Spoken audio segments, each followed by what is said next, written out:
દશેરાના દિવસે વાહનો અને શસ્ત્રોની પૂજા મોટાભાગના લોકો કરતા હોય છે, પણ આવું શા માટે કરે છે? કેમ કે દશેરા એટલે શત્રુના સીમાડે ત્રાટકીને વિજય મેળવવાનો દિવસ. આ દિવસે ભગવાન રામે રાવણ સાથે યુદ્ધ કરવા પ્રસ્થાન કર્યું હતું. તેથી આજે પણ કેટલાક સ્થળે લોકો ગામનો સીમાડો ઓળંગે છે. રાજાઓના કાળમાં આ દિવસે કોઈ રાજા સીમા ઓળંગીને શત્રુ તરફ પ્રસ્થાન કરે એવી પરંપરા હતી. આ સંદર્ભમાં આજે પણ વિજય મેળવવાની ભાવનાથી શસ્ત્રો, ઘોડા, વાહનો વગેરેની પૂજા થાય છે. મરાઠાઓ અને રાજપૂતો વાહનો, શસ્ત્રો વગેરેની પૂજા કરીને શત્રુના પ્રદેશ ઉપર ચડાઈ કરતા, હાથી ઘોડાની સવારી નીકળતી, ઘોડા દોડની સ્પર્ધાઓ પણ થતી.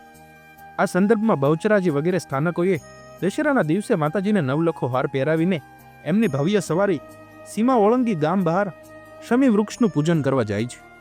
માતાજીના હાથોમાં પણ શસ્ત્રો છે. એ શસ્ત્રોથી એમણે રાક્ષસોનો સંહાર કરેલો. આ સંદર્ભમાં પણ વિજયાદશમીએ શસ્ત્રોની પૂજા કરવામાં આવે છે.